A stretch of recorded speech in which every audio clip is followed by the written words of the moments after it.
Hey guys, welcome to our channel Honeyman's World. Today we are going to start our general surgery part and our topic is patient safety, OT zones and surgical positions. Patient safety, OT zones and surgical positions. Patient safety का पहला point है event in a patient safety. Patient safety के अंदर कौन कौन से events आते हैं? एक होता है adverse event, near miss event, no harm event. Okay, अब एडवर्स इवेंट वो होता है अनवांटेड इवेंट होता है जिसकी वजह से पेशेंट को हार्म पहुंचता है। Result unwanted event, result the harm to patient. ठीक है। नियर मिस इवेंट जो होता है harm is prevented due to timely intervention. Timely intervention की वजह से जो हार्म पेशेंट को होने वाला होता है वो प्रिवेंट हो जाता है, वो बच जाता है। जैसे कि एग्जांपल अपन दे सकते हैं कि कोई नर्स है वो पेशेंट को गलत इंजेक्शन देने जा रही है, तो उसी टाइम जब वो दे रही होती है किसी और ने देख लिया, किसी उसके सीनियर ने देख लिया, सीनियर स्टाफ में से किसी ने देख लिया और उसे रोक दिया, तो वो पेशेंट को हार्म होने से वो जो इवेंट था वो रुक गया वहीं पर। ठीक है, वो होता है near miss event. No harm event, इसमें पेशेंट को कोई हार्म नहीं होता है। ठीक है। अनवांटेड एक्ट जो होता है वो तो अकर हो जाता है पर वहाँ पर पेशेंट को कोई हार्म नहीं पहुँचता है। ठीक है। अब एक क्वेश्चन आया हुआ है, इन तीनों इवेंट्स में से मोस्ट डिएबल इवेंट डाटा रिगार्डिंग पेशेंट्स के कौन सा होता है उनके सेफ्टी मैकेनिज्म के अकॉर्डिंग? तो वो होता है नियर मिस इवेंट। ओके, इसके बाद आते हैं इवेंट्स के बाद आता है कंसेंट। तो कंसेंट की बात करते हैं तो कंसेंट हमेशा कैसा होना चाहिए? रिटर्न होना चाहिए। Okay, due to use of checklist the mortality rate decrease from 1.9% to 0.2%। ठीक है। कंसेंट कैसा होना चाहिए? रिटर्न फॉर्म में हमेशा होना चाहिए, कभी भी ओरली नहीं देते कंसेंट। कंसेंट में क्या क्या होता है? आइडेंटिफिकेशन होता है पेशेंट का, उसका name, age, sex, MRD number. ठीक है। और डायग्नोसिस, प्रोसीजर जो भी प्लान हुआ है उसकी सर्जरी का लेकर वो बताएंगे। सर्जन्स का नेम आएगा, पेशेंट का स्पेसिफिक कॉम्प्लिकेशन क्या है, जैसे कि उसे कोई डायबिटीज़ है या नहीं, हाइपरटेंशन है या नहीं, ये चीज़ आएगी। अब आता है उसके आगे प्रोसीजर स्पेसिफिक कॉम्प्लिकेशंस। सर्जरी के टाइम पे कोई स्पेसिफिक कॉम्प्लिकेशन तो नहीं आ रही है, कोई कॉम्प्लिकेशन है या नहीं उस बारे में उसमें लिखा हुआ होगा कंसेंट के अंदर। उसका बेनिफिट क्या होगा, उस सर्जरी के बाद में पेशेंट को क्या बेनिफिट होगा, वो वाली बात होगी उसके अंदर कंसेंट के अंदर। अल्टरनेट प्रोसीजर कोई भी यूज़ होता है, अगर कोई प्रोसीजर जो है वो फेल हो जाता है उसके अलावा फिर अपन जो भी अल्टरनेट प्रोसीजर यूज़ करेंगे वो बात आएगी कंसेंट के अंदर। ठीक है। और लास्ट कंसेंट का पार्ट होता है, उसमें आता है साइन ऑफ पेशेंट के वहाँ पर साइन होते हैं। ठीक है। सर्जन के होंगे, विटनेस के होंगे उसमें से।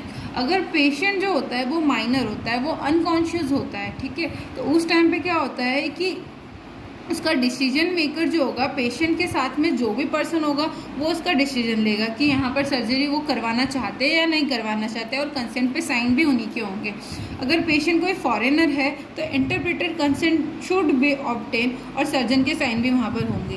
ओके, अब आते हैं हम लोग इंट्रावीनस लाइंस। IV लाइंस कौन कौन सी होती है, उसके कलर कोड्स होते हैं। डिफरेंट IV लाइंस होती है, डिफरेंट बोर होते हैं उनके, वाइडेस्ट बोर होता है, नैरोएस्ट बोर होता है, उनके अकॉर्डिंग अपन हर पेशेंट में अलग अलग IV लाइंस देते हैं। कलर कोड्स होते हैं, 6 कलर कोड्स होते हैं। पहला होता है ऑरेंज, और इनका जो बोर होता है, अपन की जो साइज़ होती है अपन उनको मेजर करते हैं गज में। ठीक है। ऑरेंज जो होता है वो होता है 14 गज का, वो सबसे वाइडेस्ट बोर होता है। वाइडेस्ट बोर होता है और इसमें वाइडेस्ट बोर होगा तो ऑब्वियसली फ्लो जो होगा, फ्लो रेट होगा वो फास्टेस्ट होगा। ठीक है। ऑरेंज होता है 14 गज का, ग्रे होगा 16 गज का, ग्रीन होता है 18 गज का, पिंक 20 गज का, ब्लू वाला होता है 22 एंड येलो होगा वो 24 गज का, जो कि येलो जो होता है वो नैरोएस्ट बोर होता है और उसमें लीस्ट फ्लो रेट होती है। ऑरेंज सबसे वाइडेस्ट, येलो जो होता है वो नैरोएस्ट। ओके, अब IV लाइंस में मेजर कॉम्प्लिकेशंस क्या होती है? मोस्ट कॉमन कॉम्प्लिकेशन होती है, उसको बोलते हैं सुपरफिशियल थ्रोम्बोफिलाइटिस। इसमें पेशेंट को फीवर आ जाता है, उसका जो हैंड का पोर्शन होता है जहाँ पर भी IV लाइन अपन ने कैन्युला एंटर कर रखा है वो वाले पोर्शन रेड हो जाता है, स्वेलन हो जाता है। और इसका ट्रीटमेंट क्या होता है? तुरंत ही जो होता है कैन्युला को हमको चेंज करना पड़ता है। कैन्युला चेंज करके उसको शुगर रिच सॉल्यूशन देते हैं TFN के साथ में। ठीक है। और वहाँ पर क्या होता है? इंक्रीज्ड चेंज ऑफ थ्रोम्बोफिलाइटिस, और वहाँ पर जल्दी से थ्रोम्बोफिलाइटिस जो होती है वो चेंज हो जाती है। अब इन ट्रोमा पेशेंट्स जो है ट्रोमा पेशेंट्स के अंदर अपन मिनिमम 18 गज का जो है आईवी लाइन से वो यूज़ करेंगे। 18 गज की ग्रीन होती है आईवी लाइन, ठीक है, वो यूज़ होती है। अगर वाइडर बॉर्ड का कैन्युला प्रेजेंट है, अवेलेबल है, तो अपन वो भी यूज़ करते हैं। इसके बाद में surgical safety checklist. Surgical safety checklist के अंदर 3 कंपोनेंट्स होते हैं। पहला है sign in, time out, sign out. इसके अंदर 2 नर्सेज बताते हैं, मेनली 2 नर्स होती है, स्क्रब नर्स और सर्कुलेटरी नर्स। साइन इन के अंदर from ward to OT complex, जब पेशेंट को वार्ड से ओटी की तरफ ले जाते हैं तो उससे पहले उसकी आइडेंटिटी जो है अपन उसको कंफर्म करते हैं, रिटर्न कंसेंट देखते हैं, उसका साइट मार्किंग हो जाती है जो भी सर्जन ने उसे प्रेफर करी है वो, और उससे पहले उसका चेक करते हैं कि उसे कोई एलर्जीज है या नहीं, उसे कोई प्रोफाइलेक्टिक एंटीबायोटिक्स दे रखी है या नहीं। टाइम आउट के टाइम पे it is done by circulatory nurse before induction, skin incisions के पहले ये सर्कुलेटरी नर्स के थ्रू डन होता है। इंट्रोडक्शन होता है इसमें सर्जन का, name of surgeon, proposed approx time of procedure, antiseptic blood loss. Anaesthetic का होता है इसमें कि specific any specific concerns, prophylactic antibiotics, scrub nurse, sterility maintenance. Sign out के अंदर before skin closure, soaked mop and gauze piece counted, a complete soak big mop 100 cc का होता है, जो कि इसमें सर्जन अपना नेम बताता है, एक्चुअल सर्जरी का नेम जो है वो बताएंगे, any concern regarding patient, any equipment issue, वो सब सर्जन बताएगा। Now blood loss during surgery. Surgery के ड्यूरिंग ब्लड लॉस कितना होता है वो हम लोग कैसे काउंट करते हैं वो सब। तो soaked mop and gauze piece जो होते हैं उनको काउंट करते हैं। कम्प्लीटली सोक्ड मैप, बिग जो उसका मैप बनता है 100 cc का, वो कम्प्लीटली सोक्ड हो जाता है, उससे भी अपन उसमें काउंट करेंगे। सक्शन ड्रेन के अंदर कितना ब्लड हुआ, इरिगेशन फ्लूइड कितना यूज़ हुआ, फिस्ट फुल क्लोथ्स कितने थे, 500 cc of blood. Actual blood loss अपन कैसे काउंट करते हैं, जितने भी मैप सोक्ड हुए plus blood in suction, suction के अंदर जो ब्लड है उसको माइनस इरिगेशन फ्लूइड, इससे अपन एक्चुअल ब्लड लॉस हुआ है सर्जरी के अंदर वो काउंट कर सकते हैं। कितने जोन्स होते हैं, सबसे पहला होता है एक प्रोटेक्टिव जोन, फिर होता है क्लीन जोन, एसेप्टिक जोन और डिस्पोजल जोन।